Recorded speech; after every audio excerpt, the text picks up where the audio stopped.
And we'll get rolling.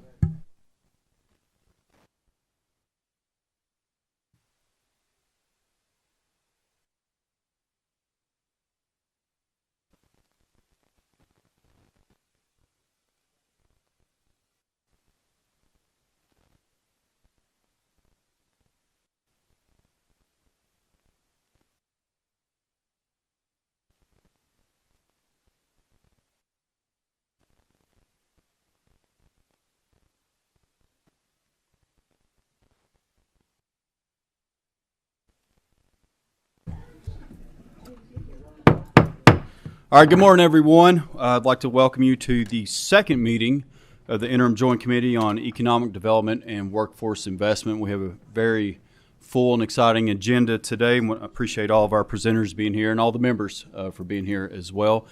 Before we get rolling, is any member seeking recognition have any guests they'd like to recognize? Okay, seeing none. Everyone, just reminder, audience and members, please silence your cell phones before we get rolling. And Sasha, please call the roll. Senator Boswell, Senator Funky Fromeyer, Senator Girdler, Senator Howell, Senator Maiden, Senator Nunn, Senator Thomas, Senator Wilson, Senator Wise, Senator Yates, Representative Bowling, Representative Callaway, Representative Duvall, Here. Representative Elliott, Representative Gentry, Representative Griffey, Representative Grossel, Representative Huff, Representative Jackson, present.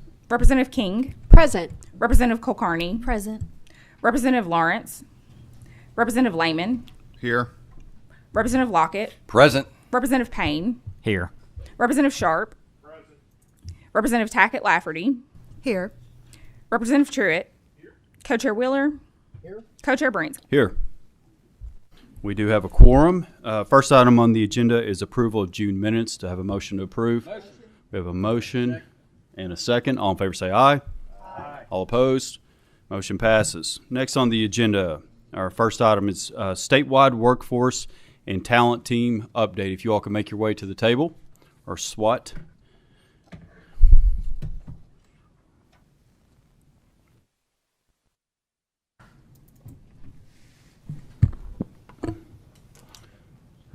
Good morning. Morning. If you all could always make sure you pull the mics close, then green buttons are lit up. If you all could, please state your names for the record. Good morning, Mr. Chairman, members of the committee. Thanks for having us today. My name is Jamie Link. I'm the Secretary of the Kentucky Education and Labor Cabinet. Good morning. I'm Ashley Watts, President and CEO of the Kentucky Chamber of Commerce. Good morning. Ryan Quarles, President of the Kentucky Community and Technical College System. And I'm Ryan Quarles' right-hand person. My name is Jeff Nolan. I'm privileged to be able to serve in the Cabinet for Economic Development. Great. Thank you all for being here today. We look forward to your presentation. I'm sure a lot of great questions to follow that. And with that, the floor is yours. Great. Thank you, Mr. Chairman. Again, it's a pleasure to be here with you and update you on the Kentucky Statewide Workforce and Talent Team, or SWAT, as we call it.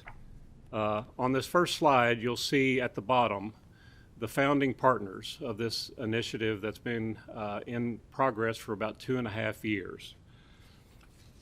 I'm also doing the technology, so bear with me. We don't need to see that guy anymore. So what you see here is what Kentucky invests on an annual basis in the workforce system, about $1.2 billion. But you'll see only about 15% of employers take advantage of a close relationship with their workforce system, the agencies and the partners that can help them find the workforce they need. So the question is why is that? So we believe that we must focus more on awareness, communication, and collaboration between businesses and workforce system partners. This initiative is about working together to achieve successful outcomes for both employers and job seekers. The SWAT effort is not about credit. It's about doing what is best for our state's economic and workforce development success now and in the future. What is the SWAT mission? The goal is to provide Kentucky employers with one point of contact to help them address their workforce needs. This point of contact will then bring the necessary resources together to assist the employer rather than having the business have to navigate everything on their own. It's about getting results for the employer. Our team now consists of the founding partners you saw on the first slide, along with the Regional Workforce Board Directors, the Kentucky Hospital Association, the Kentucky Association of Manufacturers, the Metals Innovation Initiative, or MI2, Goodwill. You're familiar with Kentucky Stats. We have Kentucky Stats on board for data and reporting, and many others. We also would like to have a greater engagement with the General Assembly and this committee. We hope to have more conversations to discuss and address key workforce issues and address employer needs, as well as Kentucky's workforce participation rates. We hope to discuss workforce opportunities, as well as the challenges and barriers to Kentuckians participating in the workforce. Ultimately, we need to talk about how we can work better together.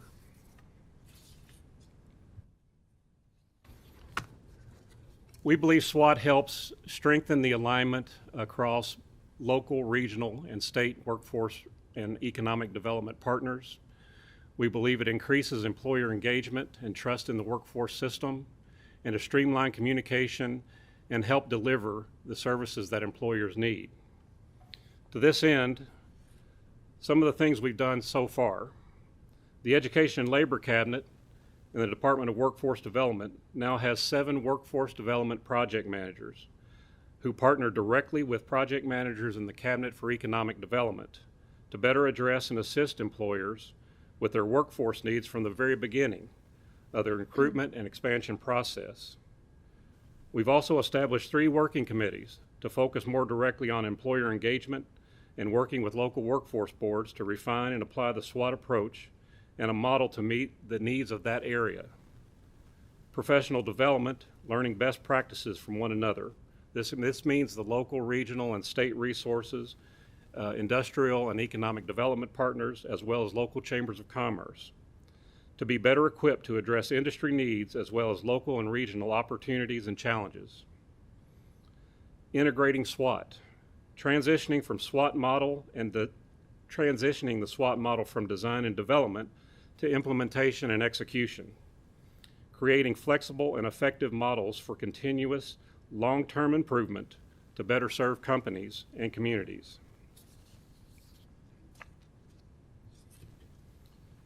In early December of last year, we brought together some 250 statewide workforce and economic development partners, as well as chambers of commerce, to introduce SWAT and the SWAT concept to a broader audience. We held this over a 2-day period. We had general sessions as well as breakout sessions that targeted specific issues and situations in order to better gain understanding of statewide, regional, and local opportunities as well as challenges. We also had 2 national consultants attend.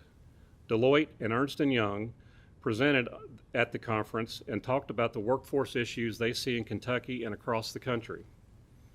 It was great to hear both of them say they haven't seen anything like SWAT anywhere else in the country.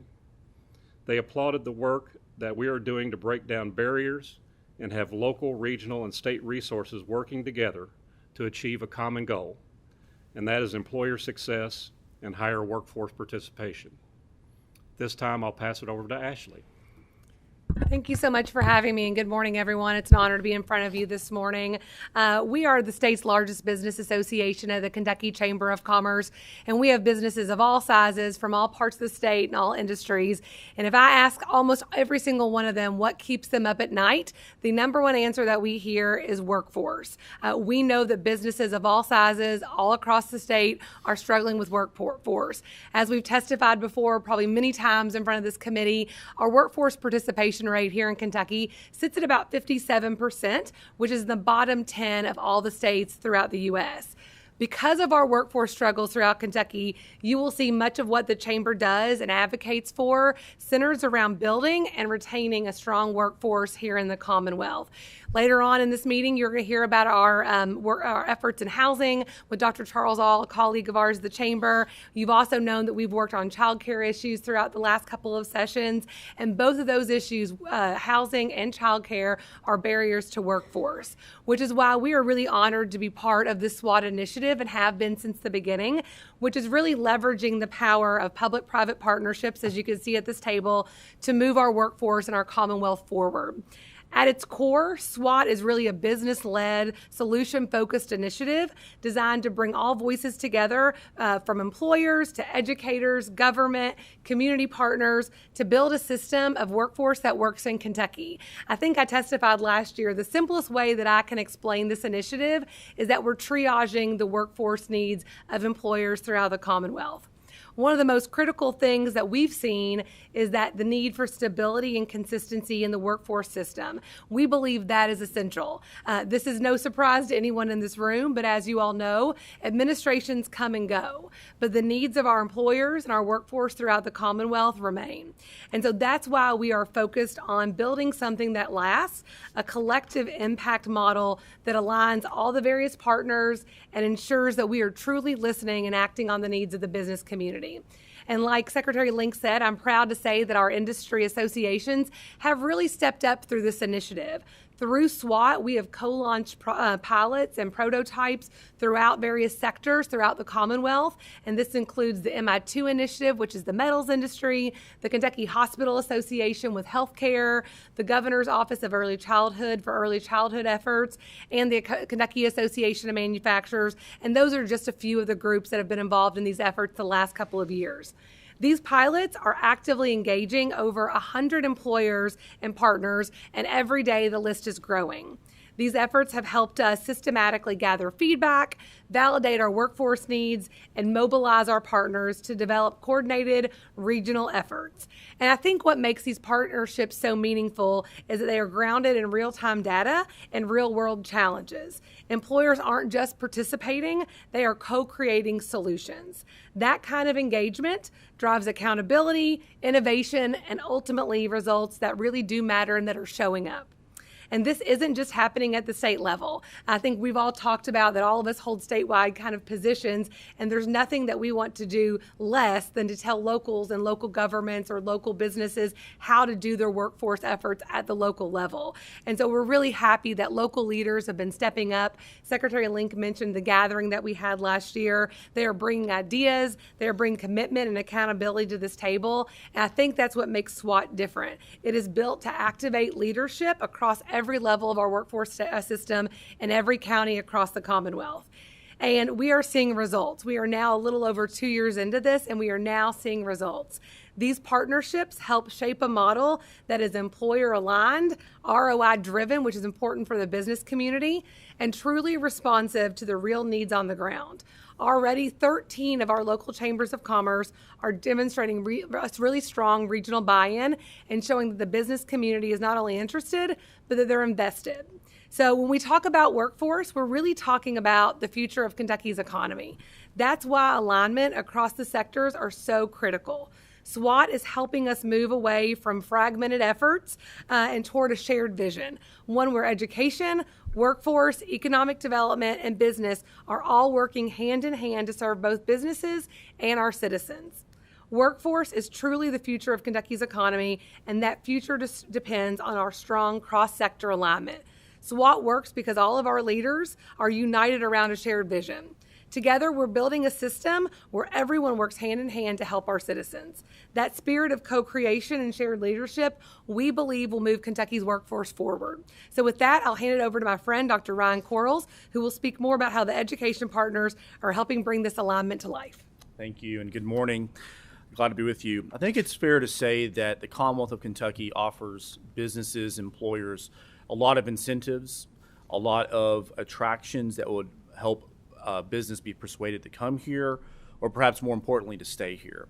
And one of those is, do we have an educated workforce? And that's where KCTCS I believe is relied upon to be the major workforce trainer in Kentucky through the expectations of the governor's office, the General Assembly, our businesses as well.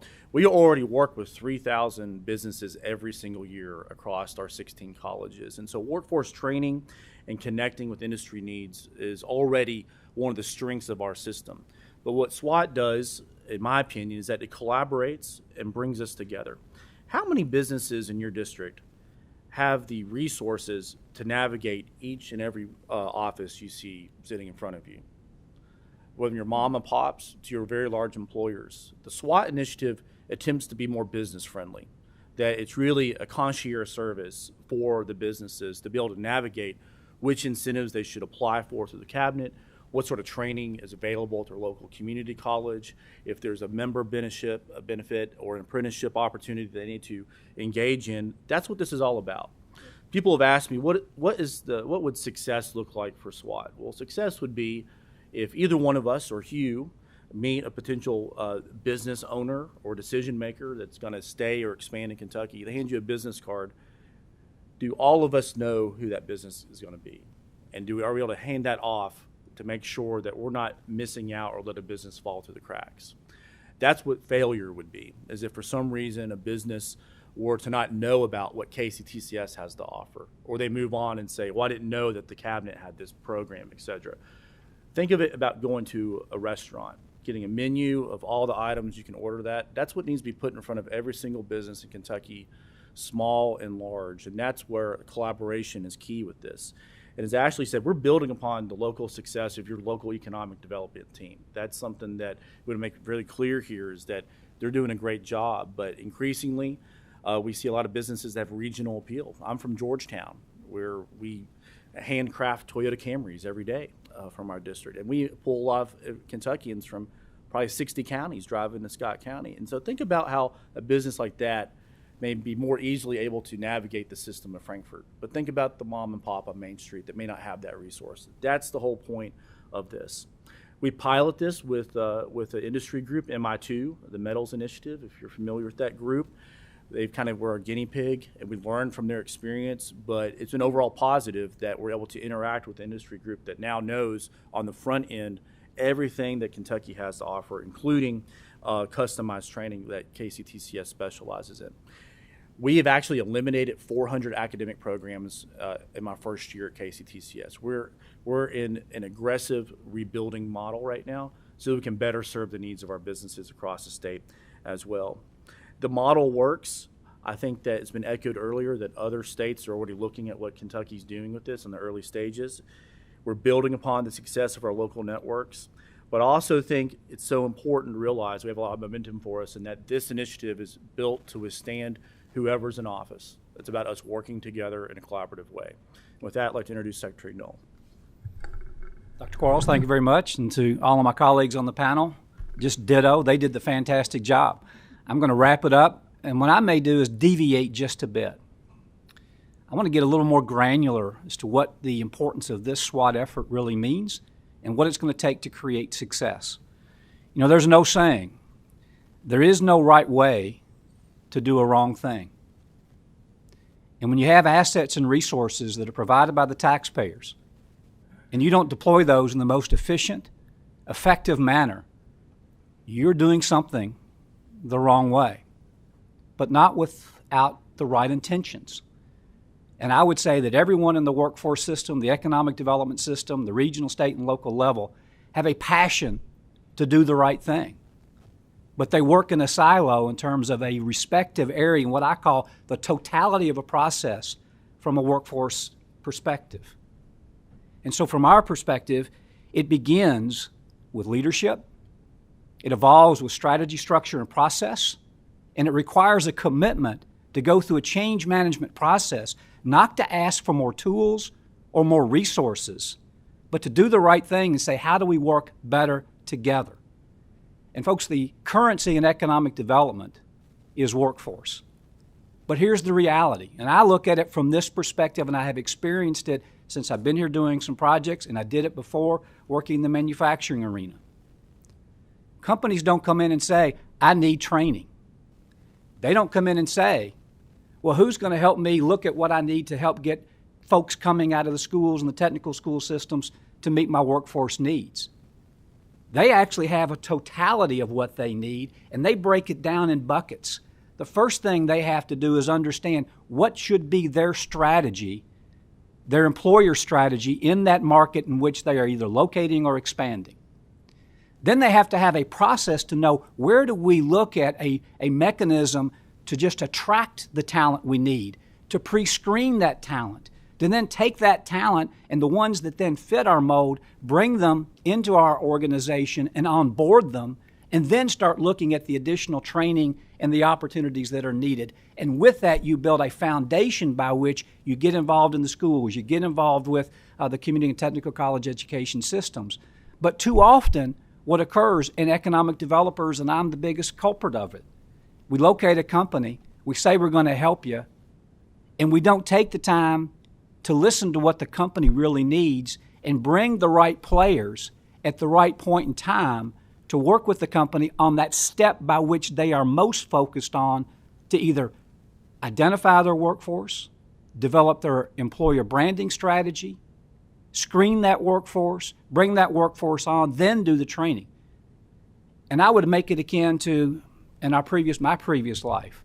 If a company called us and said they were going to build 100 units and wanted a bunch of washing machines, and the guy who sells refrigeration goes out and tries to sell them a bunch of refrigerators, it doesn't work. Same company, just different channels of our business.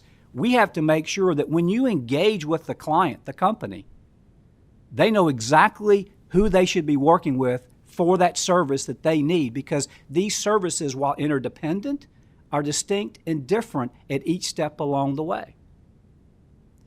I would also come back and say there's a shared responsibility here. I think one of the greatest things about SWATT is a commitment to not only do things the right way, but an expectation that says all of us have a responsibility. But company, you have a responsibility as well. What is your culture? What are your wages? How does that compare to others? What have you seen work? Tell us what exactly you need. That kind of engagement requires two-way coordination, two-way understanding, and then we can disseminate what we have learned to bring all the right players into the table, as I think Dr. Quarles said, a coordinated, integrated system.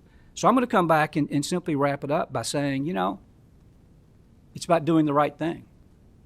We need your help.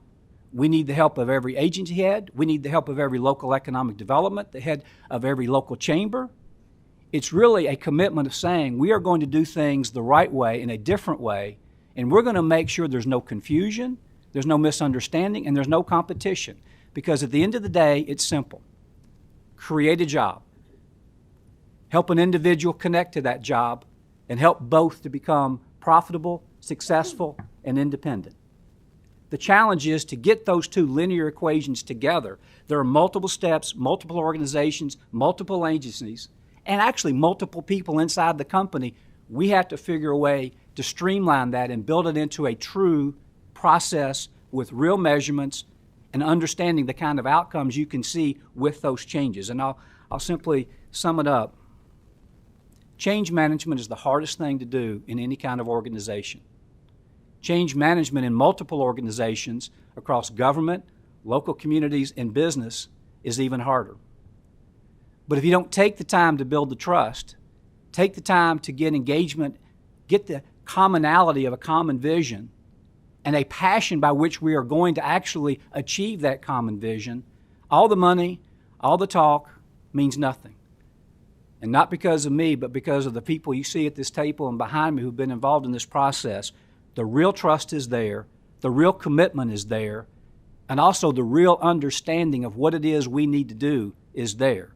And in the end, not only is Kentucky a leader in this space, I'll go back to let's spend the currency that really matters.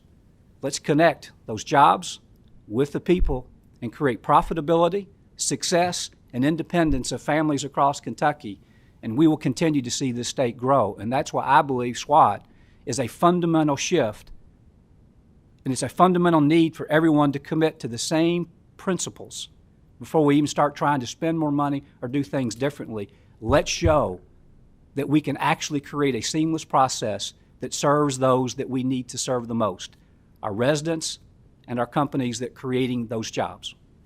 Thank you. Thank you all, and great presentation. We do have a number of senators and representatives with questions here, so we'll start down the list. Senator Funky Fromeyer. Thank you. So excited to see the four of you again this morning. So about this time last year, you presented to us and ignited the need that we had in Falmouth, Kentucky. So I would love for each of you just to give us a quick input of perhaps what was learned and what we might innovate or need for legislative action. And the example is Hammer Strength was moving from Falmouth, 30-year company in this very beautiful small rural town, to their headquarters in Minnesota. So thankfully, I called Secretary Knoll, and within minutes he said, we can be there next week. I said, whoa, that's too fast. How about in 30 days so we can get ready for your visit? And Secretary Knoll led the effort with KCTCS, had a representative, Labor had a representative, and thank you, Corey Eimer, who's out there in the audience. He represented us well. But a couple things that came out of that is maybe we don't have the greatest location for our job placement offices. Though many have been retrained, now they have a CDL and they can't find an employer that's going to hire them, but they just finished their retraining at a KCTCS location, and the taxpayer helped to fund that. Thank you again, Corey, for helping to align those things. But Secretary Knoll helped us. We actually turned around and sold that facility and have a new employer. So we had very few people on unemployment. We are keeping people employed in Pendleton County. Thank you, Lord. Thank you, SWAT team. So share with us a little bit about what you did, how you executed that, and what do you need from us? Is there some legislative changes that we need to make to be even more effective and efficient? Well, I think you just provided a prime example of what this initiative is about. It's all of us getting together with you, with the local workforce board, and I would like to point out that several of our partners are sitting behind us today from education, from economic development in the chamber, and from the workforce side. But I think that's the key element, is the collaboration and the communication between all the parties involved to reach a successful outcome. We lost one company to another location, but by working together, we brought in another company to fill that space and provide jobs for workers. So I think that's the prime concept. As far as the details, I would defer to Secretary Knoll and others. I know our Department of Workforce Development was involved, so they would have more details, but I'll defer to Jeff on that. I would say it was not only a team effort, but what a good team does is that the team recognizes that every member, whether they're sitting on the bench or in the game at the time, have a role to play and a role to play with each other. And not only did you do the right thing in making sure we took time to get organized, we actually executed our strategy in an integrated and organized way. If you recall, one of the first things we asked for was the company to put together a resume, not on themselves, but a resume on their people, and put it in a format like you would a typical resume. What's the typical education or training of your workforce? What's the length of service of that workforce? What are the training that workforce has had? What can you say positively as a reference about your workforce?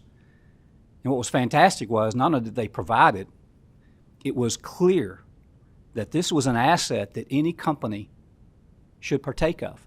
It also provided in detail the kinds of required training that company had for their employees, those that had certain CNC machining operations experience, how many years of experience. And that then also enabled us to work more closely with Dr. Quarles and others to say, if we get this kind of company based upon this foundation, what's the training we really need to move them into that next level?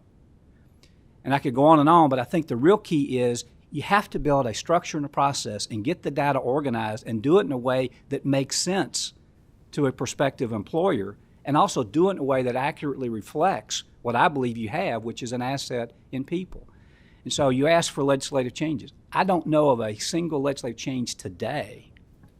What rather I'd come back to that inflection point in any change management curve, are all of the leaders and the key stakeholders committed to the same thing? And if we can echo together and have individual voices become a chorus of commitment that says SWAT works, and there is no excuse for us not to find a better way of delivering those services, I think then you'll see a lot of things begin to occur. Now, there's always a need. The single most important thing we've heard from all of the meetings that we have had is some kind of a system. And I come from a background, when you say system, computers or data processes, whatever it is, I go completely stone cold because I want to know what it is we're going to do. Don't tell me about needing a system. So I'll describe what I think the utopia would be. We've got multiple entities doing multiple things, but we've got one commonality: employers, hospitals, you name it. I think you need a system in which we can know who's working with who, what are their needs, have the historic elements of what we've been doing with that customer, if you will, so that all of us can share in real-time information and have a way in which, through that system, you build collective integrated strategies to then help take care of them. Then you need that same system to enable us to know where we have pockets of individual residents who might be looking for something, because instantaneously, if we have it all, we can know there may be someone on the WARN notice that's got certain skills, and we've got, a plethora of employees, and we have to acknowledge people in Kentucky don't mind driving. Thanks to you all with the great roads, unlike where I used to live, driving is driving, not sitting in traffic. So people don't mind doing it. So I'd come back and say, first, your all's leadership, committing to us to make sure this thing continues and this is the right thing to do. Secondly, let's find better ways we can integrate our communications with one another, and let's find better ways in which we can actually have real-time responses. But also, let's be clear. Folks, take the time to plan, take the time to organize, and don't just rush in and have everybody put their pamphlets on the table. Find a way of developing a strategic process like the resume that we put together with all the agencies to have a vehicle that everybody works off of. Because silos are silos. The minute that you have a meeting in the corn shed and everybody's going to help feed the cows, they go back in their silos to start shoveling and you never see them again. Terrible analogy. But I think it's a reality of the one that says well-intentioned people need to have the commitment from leaders that says you stay out there in that shed area and you work together to make sure you achieve the objective. I'll just add really quickly, your constituents benefited from you picking up the phone and calling us. The expectation where I would see this group forming is that should be automatic. Exactly. We actually were meeting together. And so for me, it's like there should be the expectation of collaboration regardless of the situation, and regardless of who occupies these seats as well. Yeah, and I would say, I think, what we've talked about today, we're really proud of. We think that it's innovative. We've talked about how most other states do not do something like this where key partners meet. But frankly, it's pretty simple, and it's communication and relationships.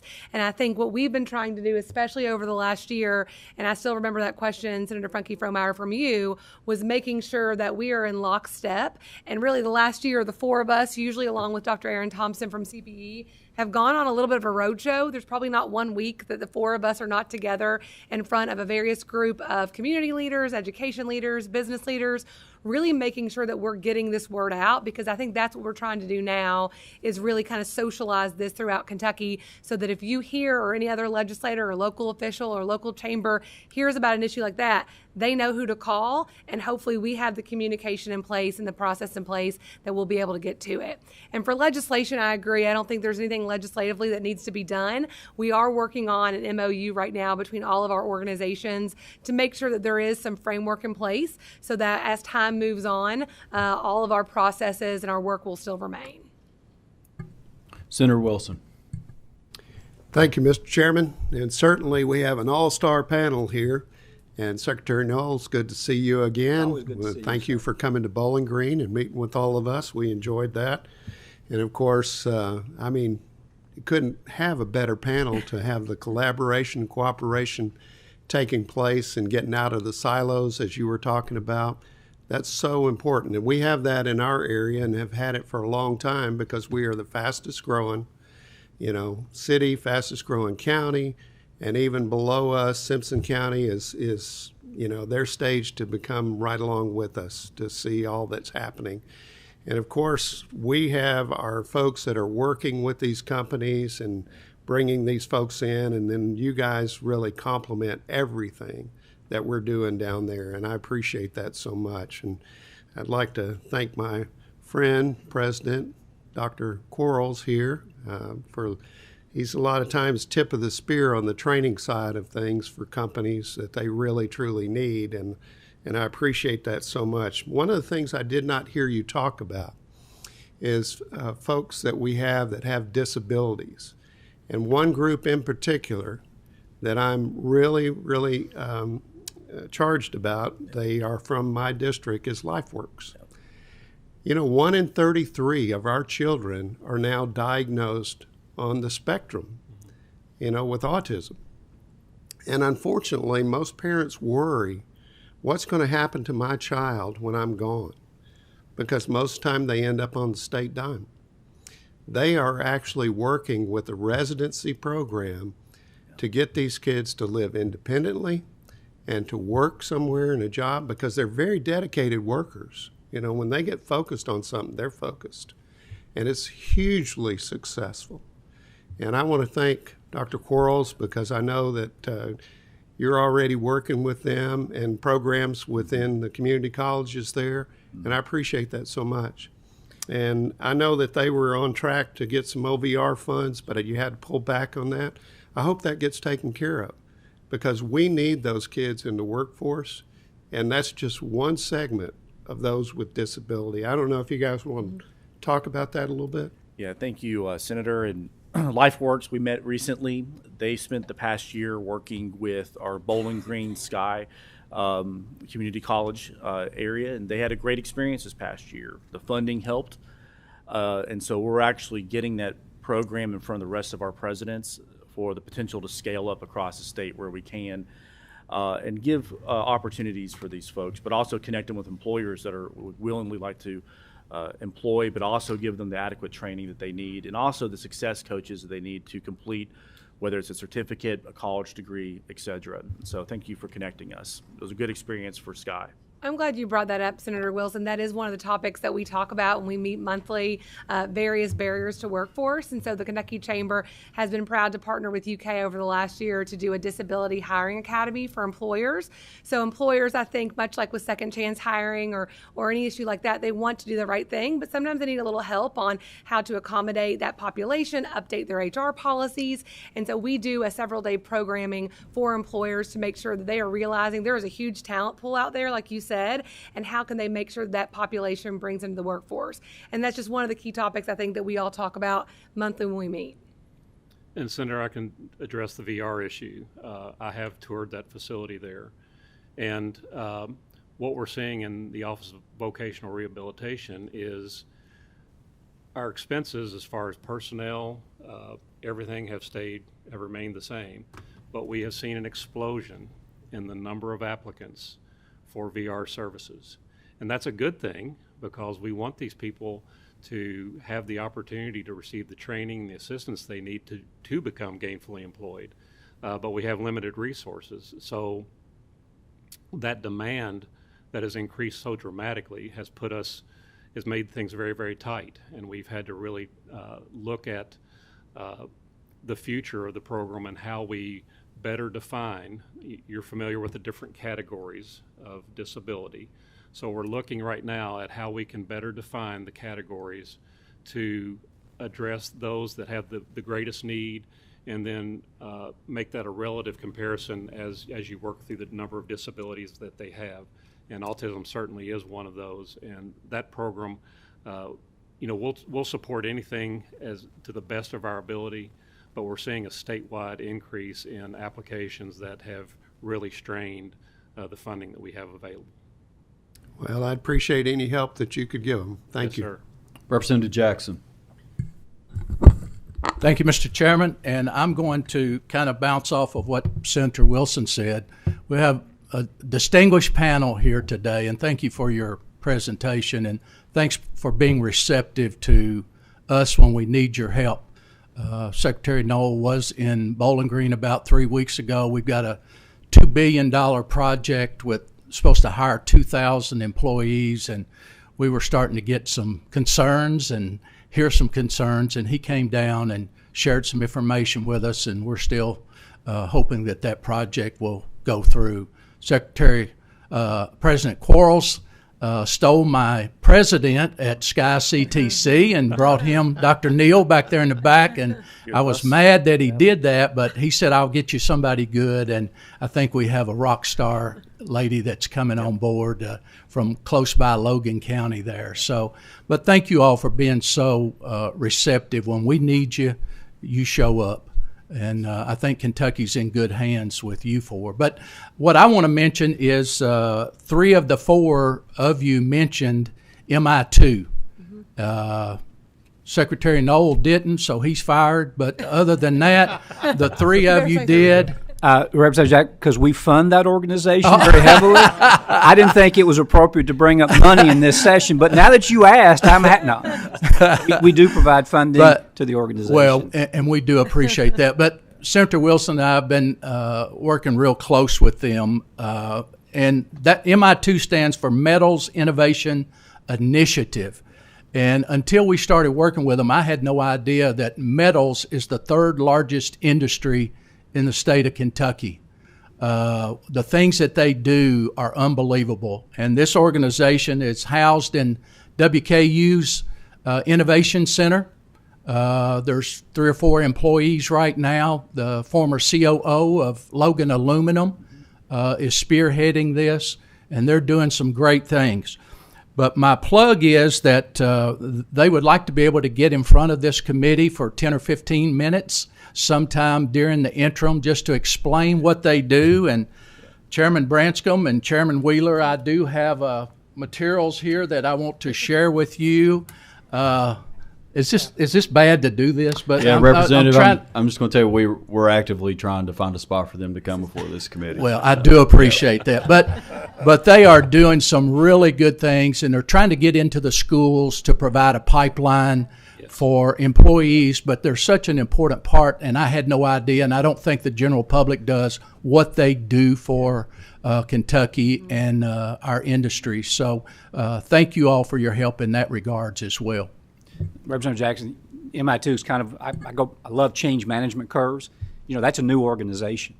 And under Mike Bucklager, what's happening is they've done a study to show their impact across the state. Very important. They've also gotten their members to understand that if we don't solve the problem for ourselves, we can't do our shared responsibility to benefit from the state programming. And so you're right. A lot of great things have gone on great. I have to give the governor credit. That was actually an initiative with some of the metal groups that says we'll fund you if we can bring you together. And the reason I bring that up, not about who started it, doesn't matter who gets the credit. But one of the reasons SWATT is focused on MI2 is as follows. If you go speak to the head of HR in an appliance company, even though we use metal, we would have a whole different language than someone who's in the metals industry from an HR perspective. You actually would think that we don't even speak the same language. So what we've done as SWATT is we said, let's try to figure out ways, like with the Hospital Association, with MI2, can we meet with like-minded industries that have the same kind of vernacular, the same needs, pretty good overlapping of skill sets, and address those as an industry grouping as opposed to trying to do it episodically, one company at a time. And I only bring that up because, not that we need legislation, but back to leadership. We are working with the Kentucky Association of Manufacturers and the Chamber, creating more of these kinds of conclaves of like-minded industries, because if you really think about the need to bring about change, you have to figure out where you can get leverage. And leveraging actions and working with and understanding and providing programming for an industry overall will ultimately accelerate the successful work and then lift up all the other companies, including the mom and pops, to be a part of that shared system. And so that's why I think, and I agree with you, MI2 is so important, and it's been a tremendous collective effort. But it goes back to they understood they have a responsibility to play a certain role in the workforce arena, and we need other companies and industries to do the same thing. Thank you, Mr. Chairman. All right, guys, we're 45 minutes in. I got 7 members with questions, so just to remind everyone. Senator Thomas. Thank you, Mr. Chair. I have 2 questions, one for Secretary Knoll and one for President Quarles. Okay, thank you. First question is to Secretary Knoll. Secretary Noel,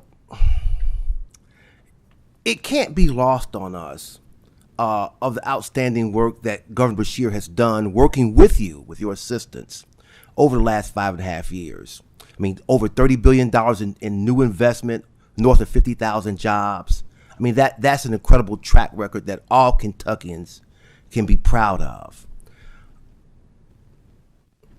As we look going forward, because it's always about what are you going to do for me tomorrow, and the 2026 session on the horizon for us, from your standpoint, is there anything that the legislature can do during the 2026 session to continue this great success by you and the governor? For instance, new site selection sites, or I don't know, new programs. Is there anything that you have in mind that you would like the help of the legislature on in 2026 to keep the continuum of this great success?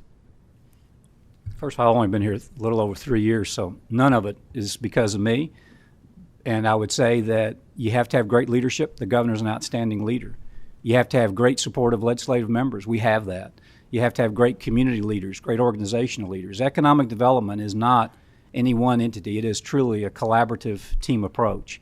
And with the sake of time, Senator Thomas, would ask permission, which I think I've been here before and would love to be invited again. Yes, I believe there are certain things that we need to do to continue the success moving forward. And I believe there's things we can do in that success that can help the workforce side. But in light of time and what the focus of today is, I'll refrain from delving into that subject area other than to say we are at a crossroads as a state with all the great achievements we have seen.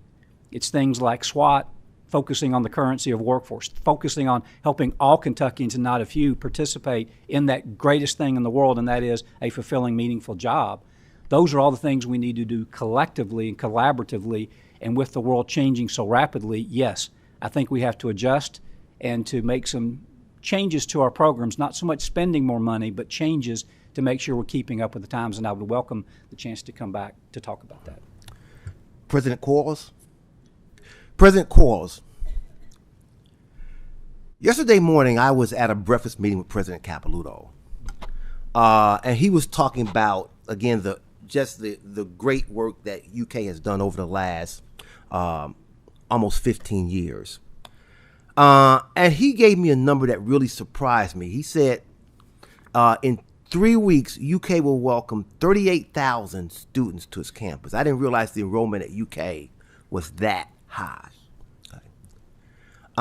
You represent the largest post-secondary system in the state. So my question to you, and it's really one of information, what is the expected enrollment for KCTCS come this coming August?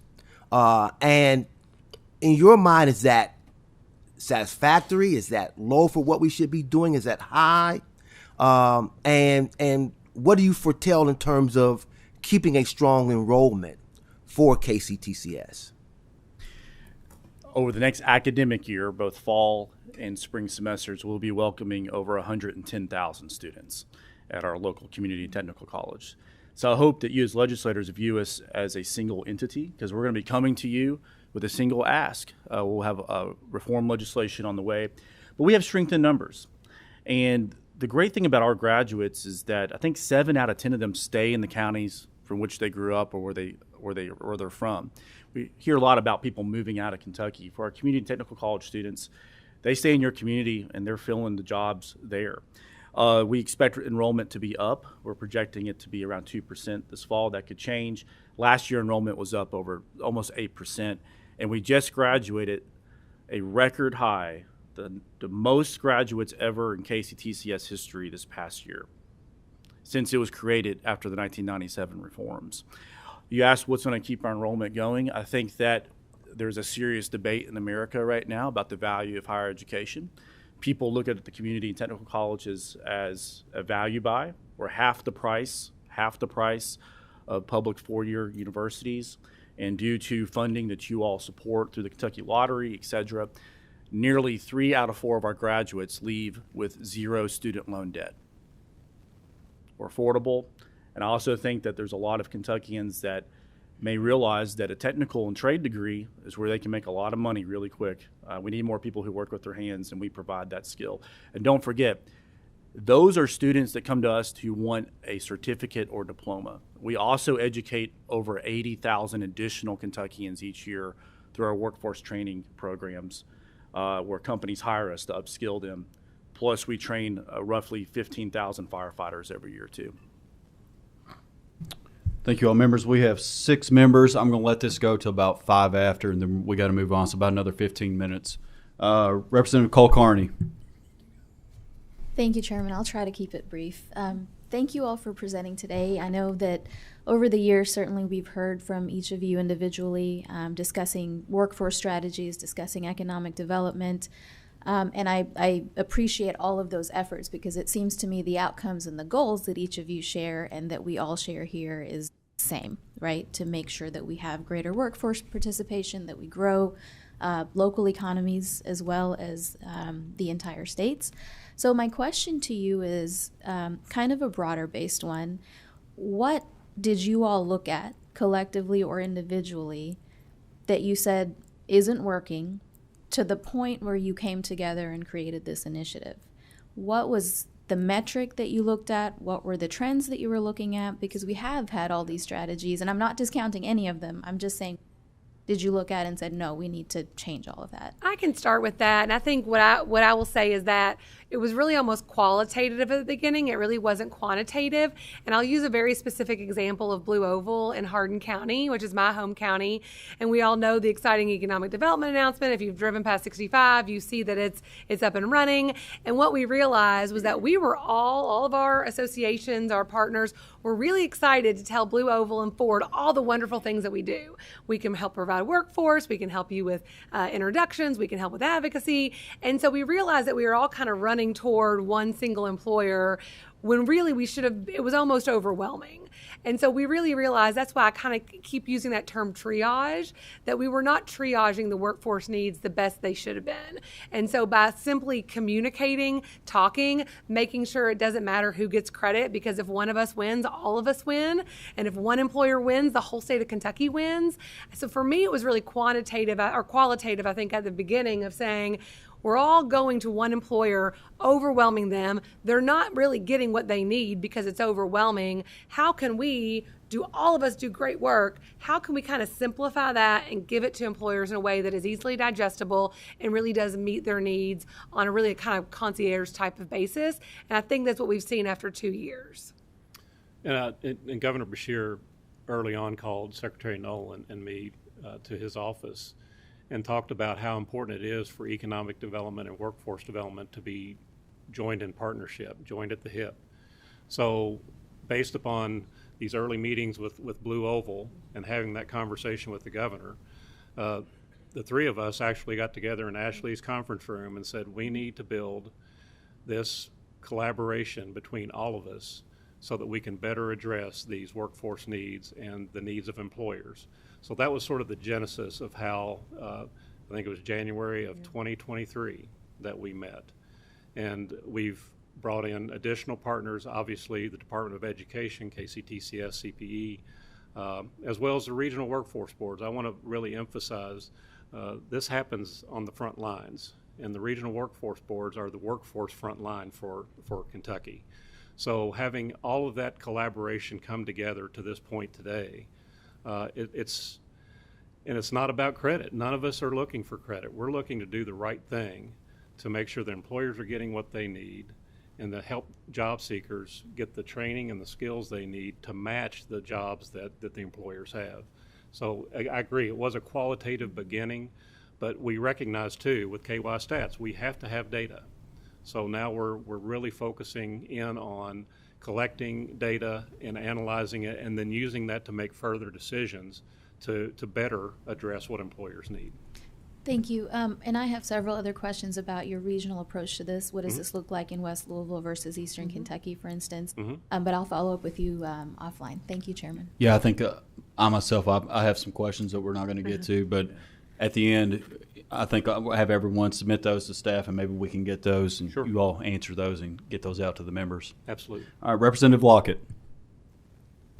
Thank you, Mr. Chairman. I will do my best to be brief as well. I just had a statement, actually, Dr. Quarles, kind of what you were talking about KCTCS, tuition, those sorts of things. As someone that is currently paying tuition at UK for a child, I can tell you we as a General Assembly are going to have to, at some point, take this issue up, because in terms of economic development, tuition at our four-year universities is becoming extremely, extremely, extremely expensive, and I believe it pushes people out.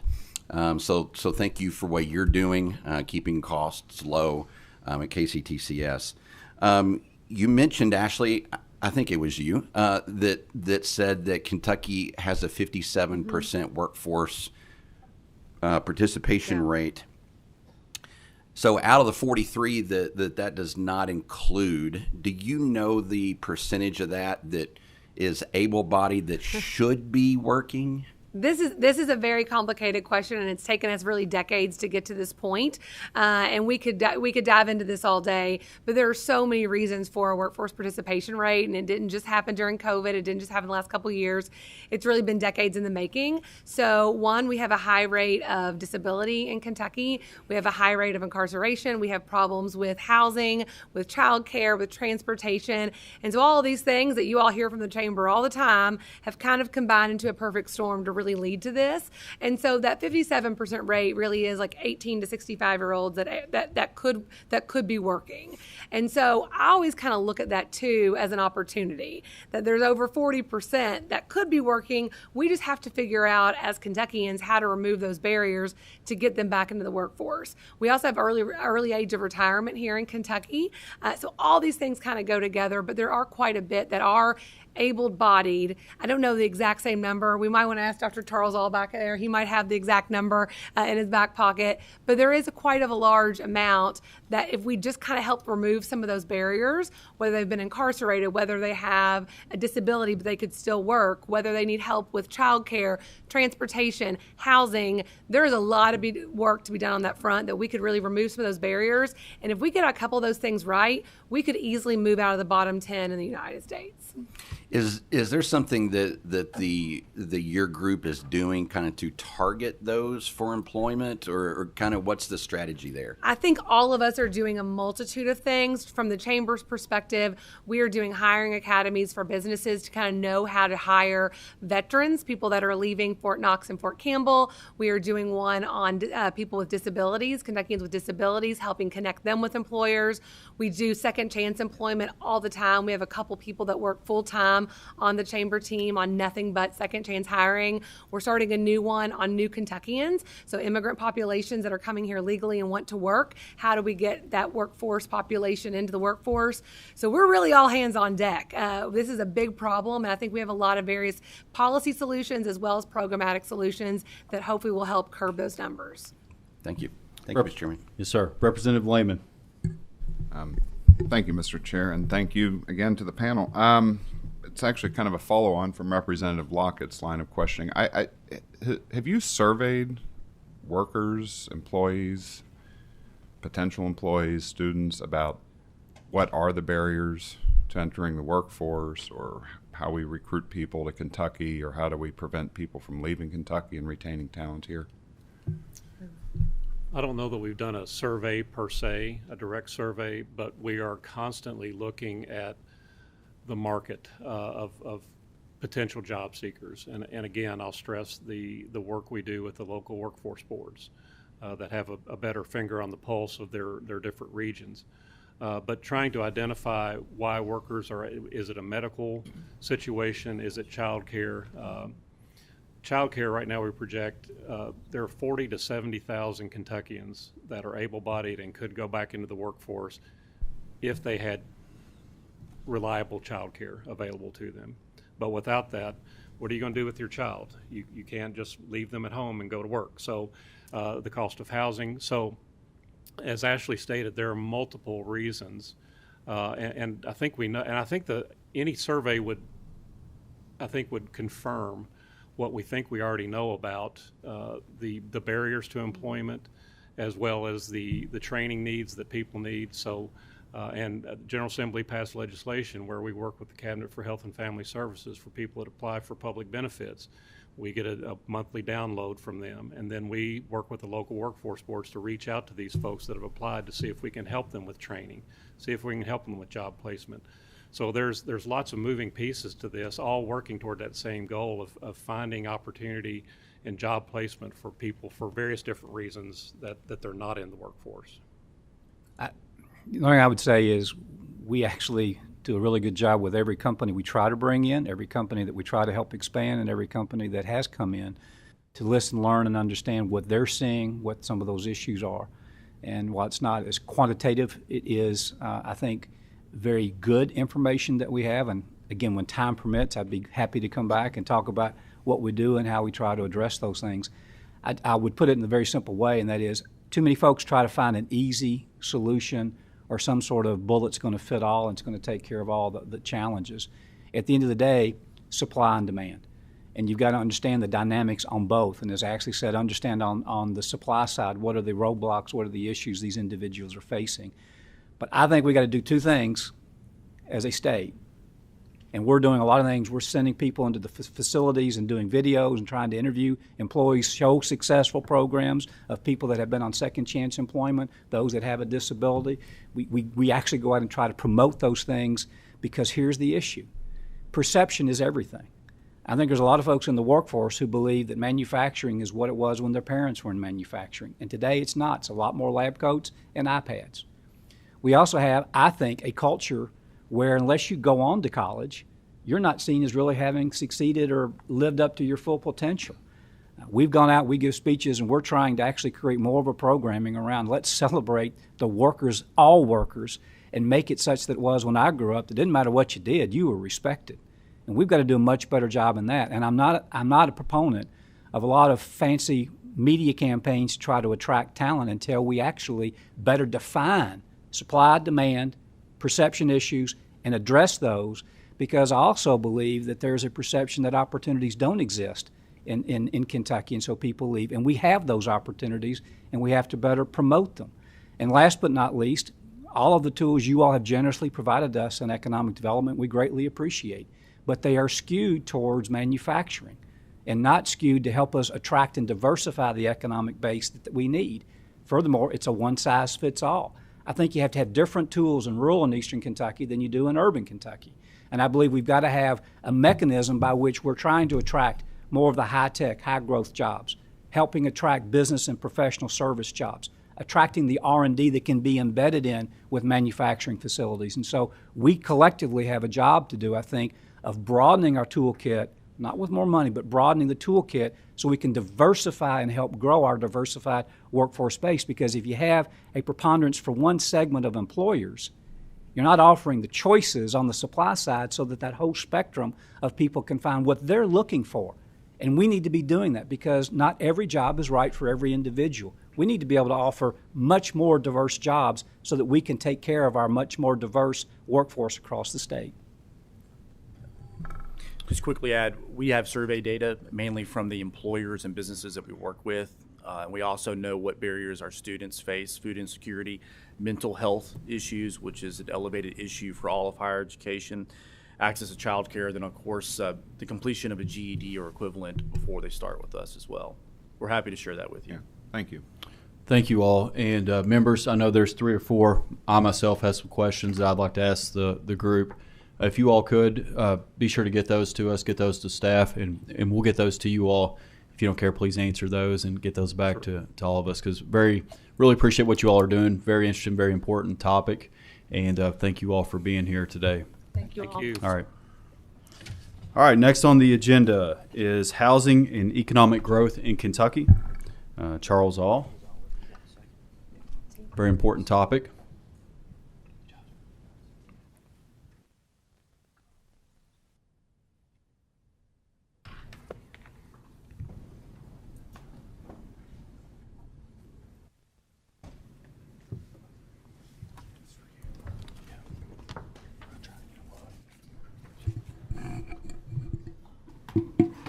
Well, thank you, Chairman, members of the committee. My name is Charles All. I'm the Vice President of Policy at the Kentucky Chamber of Commerce. I really appreciate the opportunity to talk about this important issue. I'm also excited to be here. This is always one of my favorite bodies to get an opportunity to speak to because of all the shared interest that we have with the economy and also workforce challenges. I know we're short on time, and generally speaking, this topic generates a lot of discussion. So I'm going to try to move through this presentation relatively quickly, so hopefully we can get to those good questions and I can offer some answers. Last summer, the Kentucky Chamber published a report that I have here up on the screen called Building a Foundation for Growth, Meeting Kentucky's Current and Future Housing Needs. And this was a project that we produced in partnership with the Home Builders Association of Kentucky, and it was the result of about a year's worth of work, where we spent some time looking through the academic research, empirical data, but most importantly, we spent a lot of time just talking to Kentuckians. And I'll talk a little more about what that looked like here in a minute. This is an issue that cuts across a lot of different topics. So when you think of housing, there's a quality of life component, there's a health component, there's issues related to socioeconomic mobility, natural disasters, all of that stuff. What I'm going to be talking about today, though, focuses specifically on the intersection of housing and economic growth and economic development. And nothing I'm going to say today diminishes the importance of those other aspects of housing. I want to be really, really clear about that. But given that this is the Economic Development and Workforce Investment Committee, I'm really going to focus my attention on the role of housing and economic growth. And the argument that I'll be making here today is that in order for us to have optimal and sustainable economic growth, we are going to have to get really serious about finding ways to increase our housing supply. And I'm going to talk about some of the ways that we're going to recommend that we do that here in Kentucky. So this presentation is going to fall into about 3 parts. I'm going to talk a little bit about what we learned in terms of the intersection of housing and economic growth. I'll talk very briefly about what these housing challenges look like from our perspective, and then we'll move into the most important part of the conversation, which is the solution-oriented part and some of the public policy recommendations that we have. Lots of good academic literature on this issue. I spent a lot of time reviewing it, and I think I can summarize the general take of what we have when it comes to how housing relates to economic development is that housing challenges create barriers between good people and good jobs, right? So if you think about it in the sense of you have centers of employment in one place, you might have people in another place. If there's significant housing challenges, it can be difficult for those people to make it to where those centers of employment are. The fancy economic term that gets utilized to describe this issue is something called spatial misallocation. Spatial misallocation is a way of just talking about the inefficient distribution of economic resources, so such as jobs and workers, and often this is the result of market and or policy failures. I'm going to use that term a few times here, and that's what I mean whenever I use that term. But one thing I want to be clear on is that this is not some sort of urban phenomenon. This is something that impacts urban areas just the same way that it impacts rural areas. Sometimes your numbers are smaller because you have large populations, but I want to be really clear that this is an urban and rural phenomenon. The big study that's come out on this issue in the past several years is a case study by 2 economists, Shea and Moretti. They're economists, one at the University of California, one at the University of Chicago. And they studied the economic impacts of severe housing challenges in some of our most economically productive metros. And so I'm talking about these really, really large economies, places like New York, San Francisco, San Jose. And this is, I'm just using this as sort of an example, an extreme example of how this can function. But one of the things they looked at is the housing challenges within those areas are so severe that it's virtually impossible for those economies to grow in an optimal and sustainable way. And the consequences of that, based on this study, is that if they had healthier housing markets in those areas, national GDP would be about 8.9% higher. And that equates to roughly $1.95 trillion that we're losing in our economy due to the inefficiencies in those housing markets in just those jurisdictions. And to put that into real terms, if we could fix those problems, that equates to about $8,775 in annual average wages for all workers across the country. So these are really, really big effects when you have these housing challenges that are restricting economic growth, economic development, just within those metros alone. So here's a question that I think we're most interested in today is, are these housing challenges threatening to hold back Kentucky's economy? Are they having these sort of similar effects that we're seeing in that study that I just mentioned, where you have this big problem with spatial misallocation, where workers aren't necessarily able to get to some of these good jobs that are open in various parts of Kentucky's economy? To answer that question, I want to turn more to a qualitative analysis. So a big part of the housing study that we released last year was the result of these housing listening sessions. And so we did these listening sessions in 6 different communities, all across the state. So you can see those listed up here. We went to Ashland, Corbin, Covington, Owensboro, Hopkinsville, and Shepherdsville. And so we wanted to go to a bunch of different types of communities. And in total, we talked to around 150 community leaders. And the way that those sessions went is we kind of just talked through some basic empirical data. But the main thing is I just asked them questions. And then we took those questions, we asked everybody the same questions all across these different communities, and we surveyed them, and we gathered all that information, aggregated it together to have some interesting survey results. And I want to highlight just 2 questions that we asked in the responses. The first one is we just directly asked them, do you think that housing challenges are holding back economic growth and opportunity in your community? And what you see here is about 66% of these community leaders felt that, yeah, they felt pretty confident that it's having those effects. 18% not sure. That makes a lot of sense. About 15.8% said no, they didn't really see it as a bigger problem. I always like to ask the same question different ways, though, because it elicits different responses. And I think this is one of the most interesting questions and interesting responses that we got from doing all these community listening sessions. We just asked folks, if a major economic investment with 1,000 new jobs was announced in your community tomorrow, do you think your region is currently well positioned to meet a growing demand for housing? So we're not talking about flipping a switch and they suddenly have that housing available, but do you think you have the capacity to bring that housing online to meet that new demand for housing that'll come with 1,000 jobs? And this was quite surprising. About 90% across these communities said no. No, they did not have confidence in the ability of their community to sort of turn that on and have that housing access. And so think about that from the perspective of spatial misallocation. That is a ripe scenario for a situation where you'll have a bunch of jobs show up in an area, but you might not be able to get people to those jobs due to housing challenges, because ultimately people have a tolerance for driving certain distances. It's kind of hard to say what that tolerance is. It kind of depends on the person. My commute is about an hour to get to Frankfurt every day. Not my favorite thing, but I'm willing to tolerate that. Lots of people have different tolerance levels, so there's a factor there, but we kind of have to think when you have these big job announcements, if you can get housing somewhere within the vicinity of wherever that job announcement is taking place, you're more likely to be able to fill those jobs in the first place. Otherwise, you end up with this spatial misallocation issue.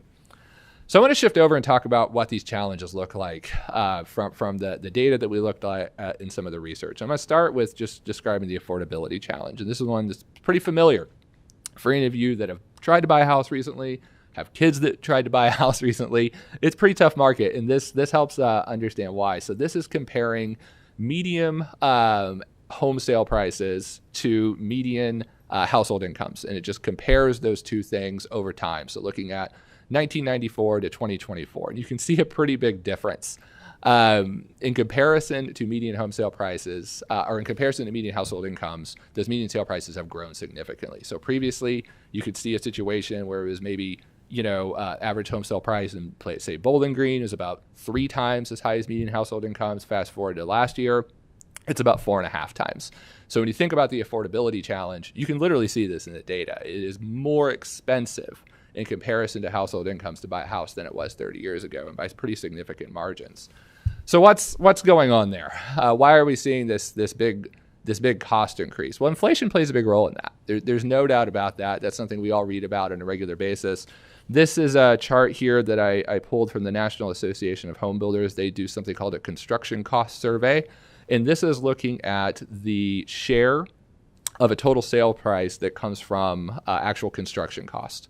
And what you can see here is that the actual construction cost. And so think about your other categories. You're going to have things like your finished lot cost, marketing, financing. There's, of course, a profit element to this.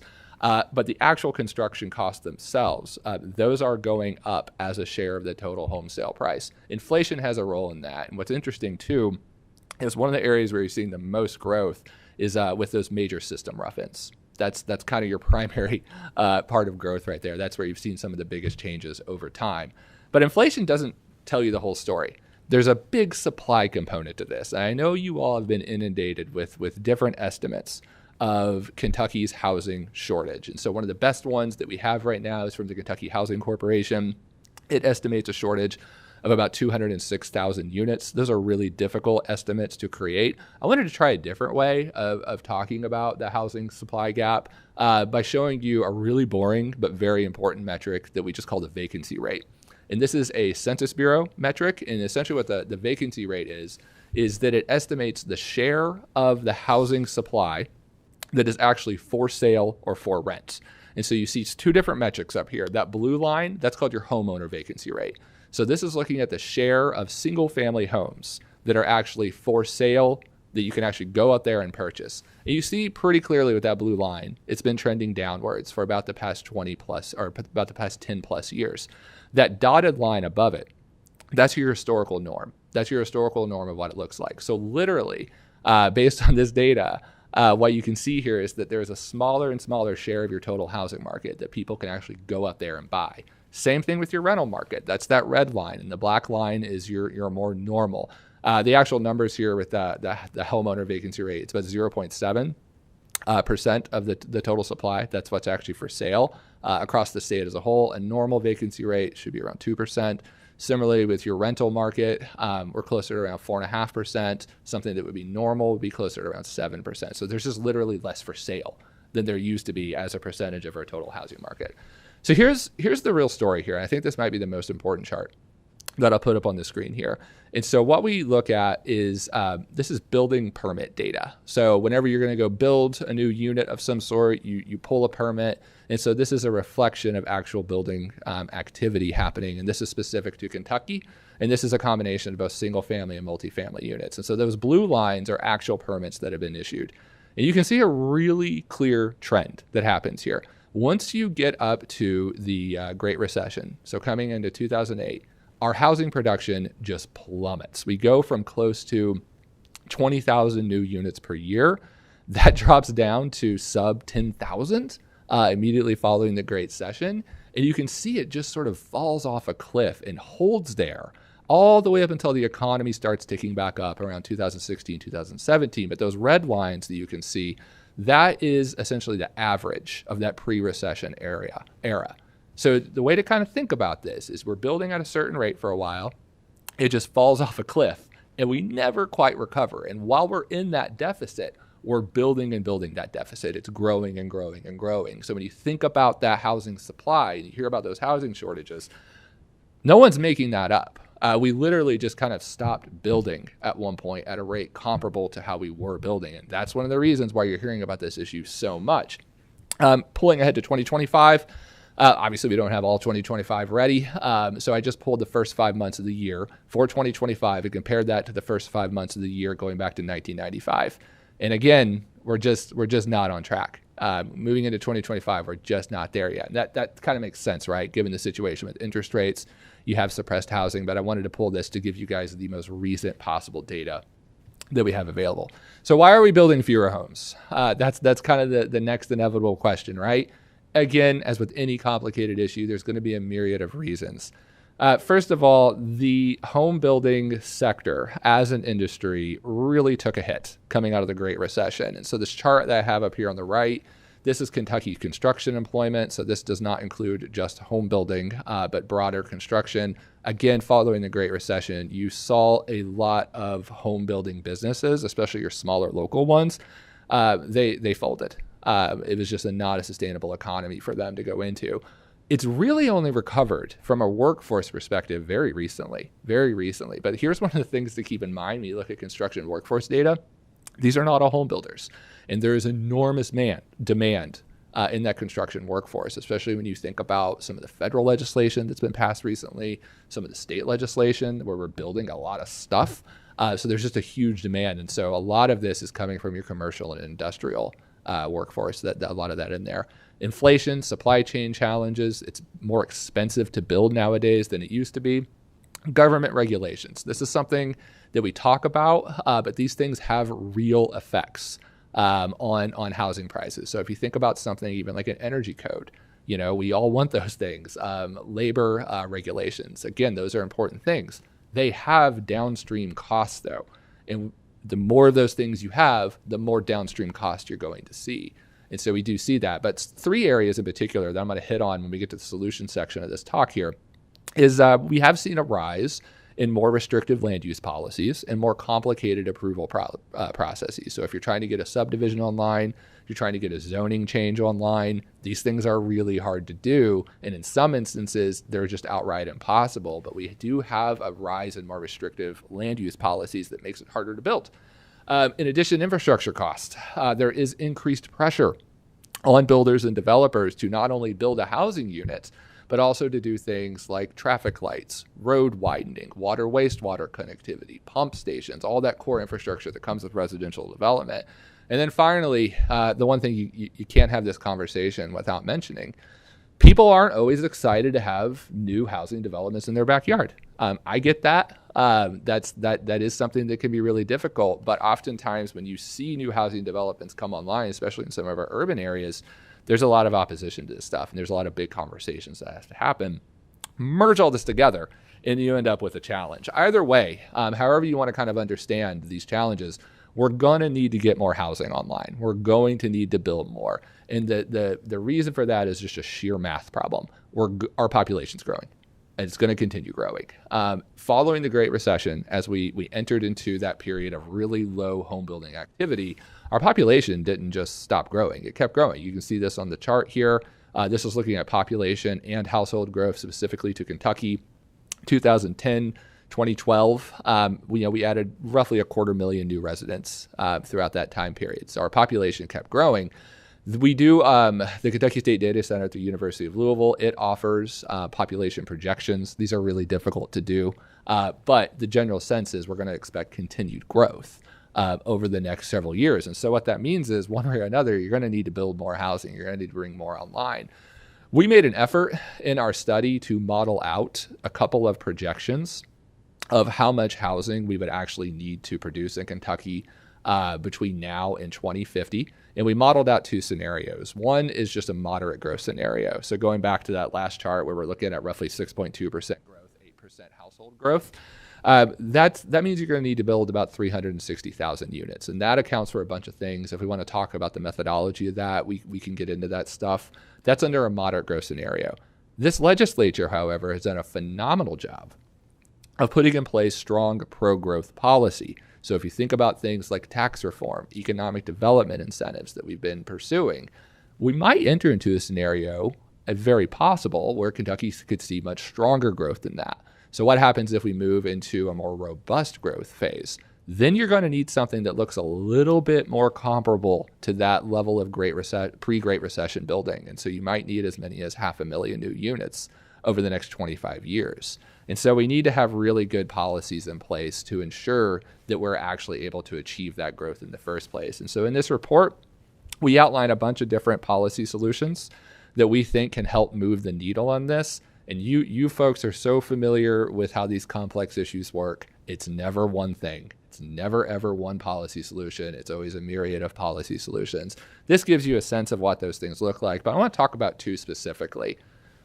First of all, on the workforce side of things, you're going to need more home builders and more folks in the home building workforce. And so, President Quarles a few minutes ago and Secretary Knoll both talked about the importance of skilled trades. Cannot overstate that enough. Electricians, HVAC workers, roofers, all of those different occupations are badly needed. One of the questions that we asked folks on our housing listening sessions was if they think that there's an available workforce in their communities to help address housing challenges. Pretty strong majority saying no. There is some regionality to this. So Senator Funky Fromeyer, in your area, when we were in Northern Kentucky, housing or workforce challenges were a big problem, but we heard a little bit more about land use policy. When we were in Eastern Kentucky, talking with folks in Corbin, that's where we heard more about these workforce challenges and saying, look, we're ready to build. We just can't find the contractors that can build the way that we need to build. We have some great programs already in Kentucky, though, where I think we need to call more attention to these things. And so if you're somebody that's interested in going into the skilled trades, we now have pretty good support systems in place to account for that. So keys for proprietary institutions, that's something the chamber worked on and this legislature passed a couple of years ago. Keys for qualified workforce programs, and also the Work Ready Kentucky Scholarship, which just is an invaluable program. I think we need to make sure folks understand that they can go get scholarship dollars for these skilled trade programs. We have those programs available. And I don't know if folks always realize that, but these are really great programs that are in place. So doing more to promote these things is a worthwhile thing to do. Here's the bigger program that I really want to call your all's attention to. And it's something that we've been talking about quite a bit with our partners at the Home Builders, but also with the Kentucky League of Cities and other folks that are interested in this space, is a program out of Indiana called the Residential Infrastructure Assistance Program. It's not the most exciting name in the world, but it's a really important program. So this was enacted by Republican supermajorities in Indiana's General Assembly in 2023, and it went into effect in 2024. And here's basically what this program is. It's a revolving loan fund. So they put out initially about $50 million into a revolving loan fund. And local governments can apply for these loans, and they come at very low interest rates. We'll talk about those rates here in a second. But those local governments can apply and tap into this loan fund, and they can utilize this funding specifically for residential infrastructure. So think about things like those road widenings that often comes with a new subdivision, pump stations, water, wastewater connectivity, projects along those lines, things that you're going to need. Maybe it's a new traffic light a mile down the road from wherever this new subdivision is coming in. But they can tap into this fund and pay for those things and use that to offset some of the cost that goes into the home building. So these new units that are actually coming on down the line. But one of the nicest things about this program is that access to this fund is predicated upon that local government demonstrating that it has taken a few steps on its own to make sure that it is optimizing its jurisdiction for housing. And so that includes doing things like a housing needs study. So that community would need to show that, yes, we've done a study, we know exactly what we need, we've quantified it.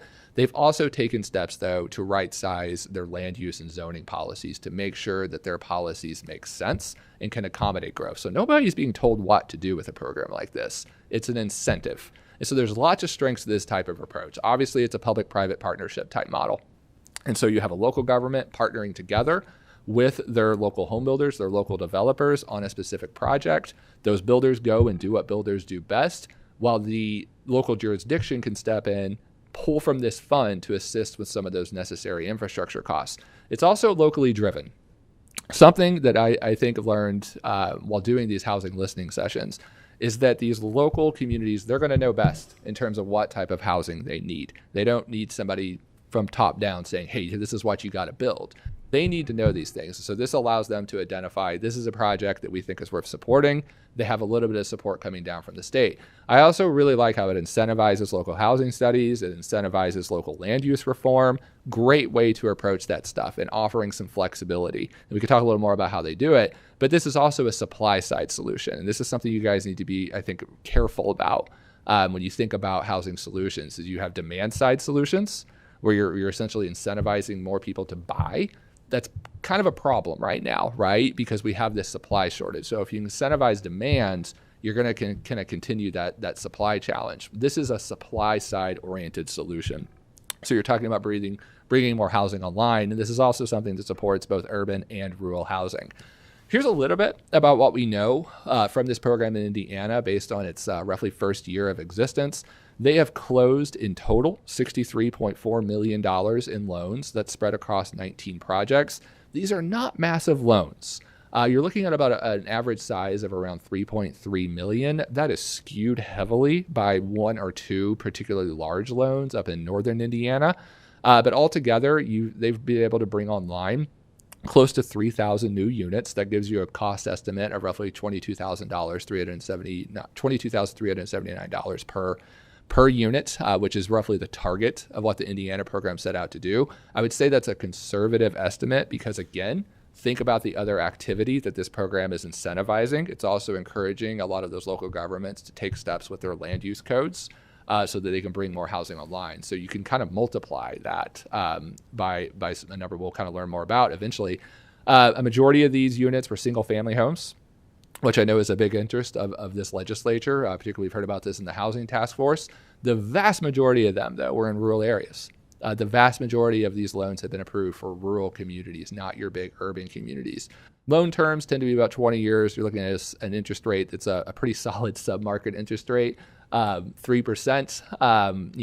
When I refied my house right before rates went up, I was pretty happy about that 3% rate. I still brag about it. I'm doing it right now.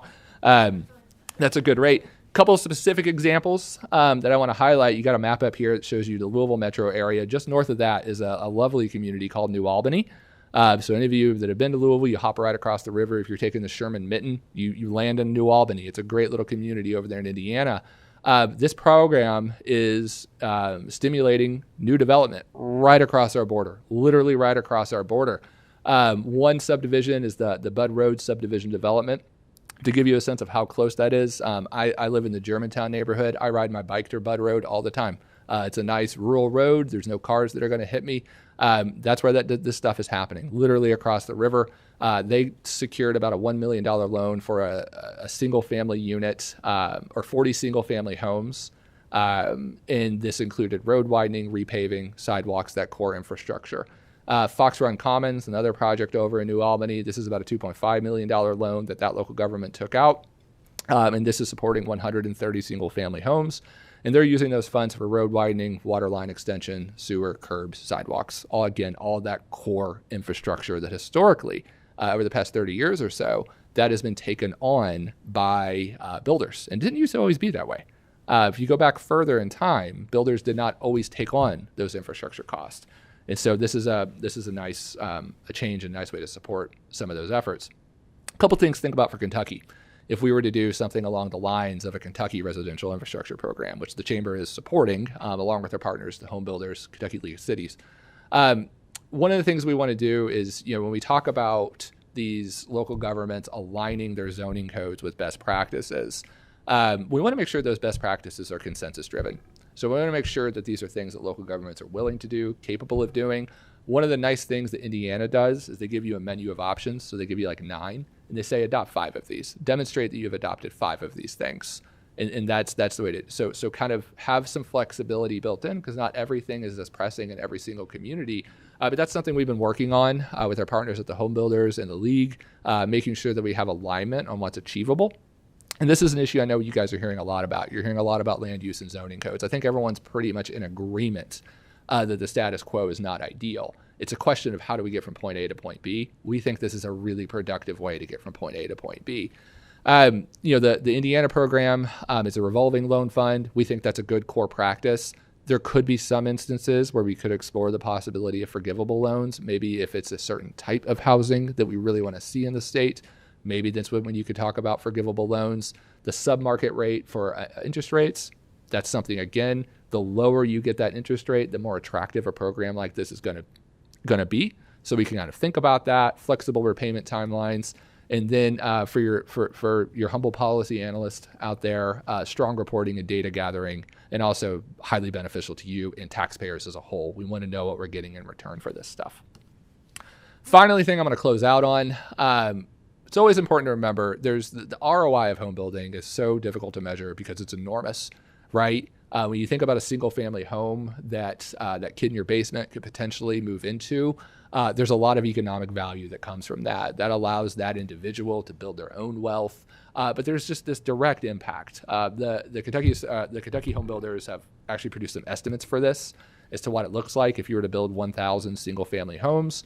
That has an economic impact of roughly the equivalent to more than 3,000, more than 3,500 full-time jobs, and a big impact on annual incomes. And of course, there's a big state and local tax return when you do this stuff. So when you think about putting a revolving loan fund out there, or even potential forgivable loans, that puts you in a position to where we can recoup a lot of those dollars just through that economic activity. So it's a very, very strong return on investment, especially if you can find a good limited government approach like this Indiana residential infrastructure program.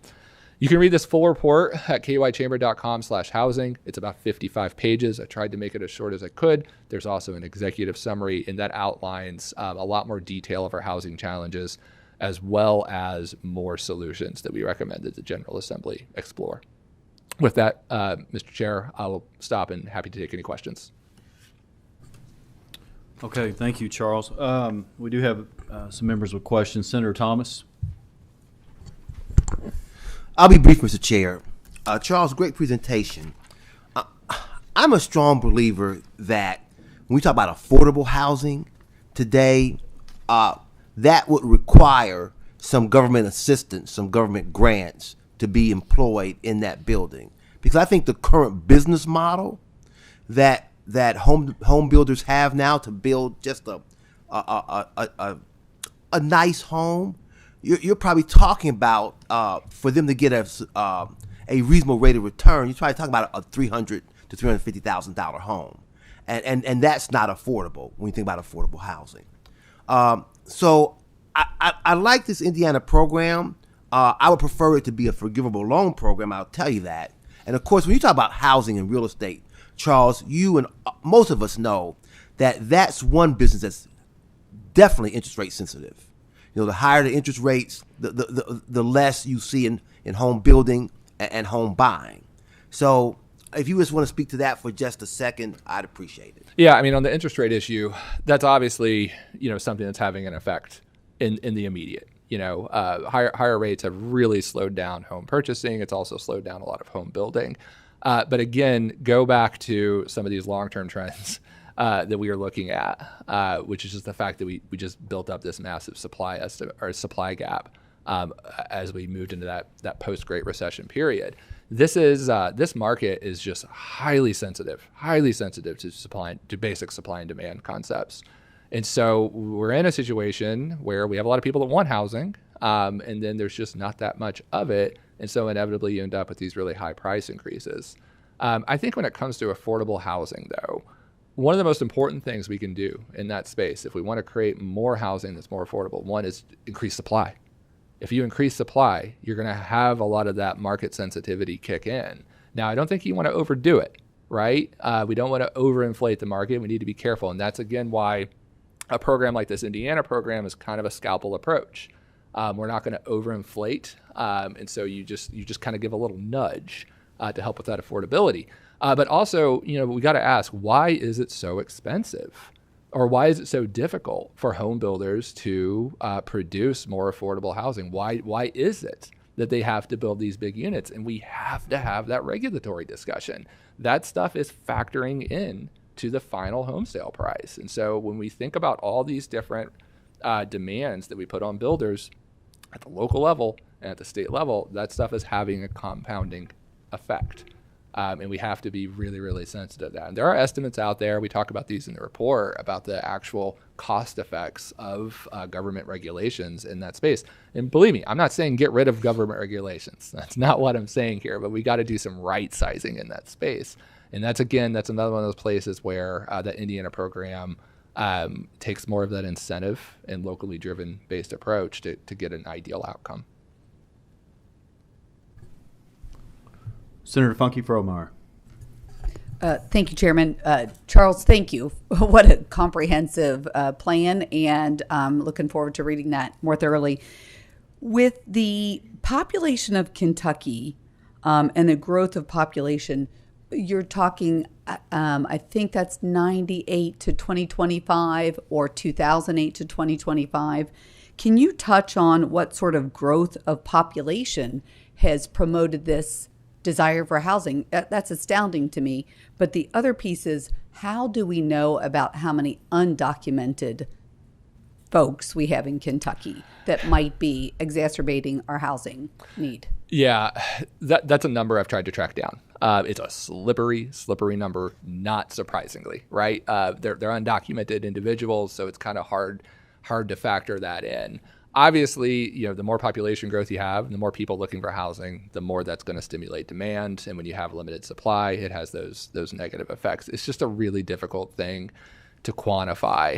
It also, I think it's important to kind of stay focused on that core problem, which is that deficit buildup over time. So Kentucky's population growth hasn't been explosive. It's been steady, which is kind of a good thing. Steady population growth is not always the worst thing in the world. We are trying to increase it, though, and that is important, especially from a workforce development perspective. So it's not, I don't want to give the impression that we're exploding in terms of growth, but we've been growing at a rate that's steady enough and then building at a rate that's low enough to where you still have that combined effect of lots of demands and then just not as much supply. But the issue of undocumented immigrants, it's just a difficult one for me to quantify in terms of the effects. Now, again, a lot of what you're looking at here are projections of population growth. And this stuff is incredibly slippery and can be difficult. And we will probably get updates on that in the next couple of years. And so changes to immigration will have effects on these trajectories. There's no doubt about that. Kentucky is not a huge immigration state. We have pockets of it. So Northern Kentucky, there's pretty large immigrant populations there, and there's other big pockets of immigration. So it's kind of hard to say what the effects will be of, say, reduced immigration, for example. Yeah. Sorry if that wasn't a fully comprehensive answer, but it is just a difficult topic to quantify in this regard. Representative Gentry. Thank you, Mr. Chair. Good morning, Charles. I know we were going to try to speak about this issue yesterday. I just want to first of all say that I'm very interested in rescheduling that meeting and doing that. So, yes, let's do that. And in light of that comment, there's many questions I have, many things I'd like to discuss. I won't do that here. So I'm going to ask you just one brief question, and maybe if you can elaborate on it a bit. It's a little bit different direction, but when we talk about this crisis and just about everything you read and look at, talks about the Great Recession and inflation and interest rates and that sort of thing, which you don't hear too much about. And I'm curious if you've run across any data that's out there that might track this. But what is the percentage of single-family housing owned by non-owner occupied owners, and how much has that changed since the 1990s? And are there any questions as why that is and how that could be impacting the situation of sucking up supply? And I say that from a perspective of I've had a real estate investment company since 1997, and when I left the science world after I lost my arm and was chasing some golf crowns in adaptive golf, I needed another job, and I started flipping houses. So I have a lot of experience in the single-family housing marketplace for the last 3 decades, and I've seen a lot of changes.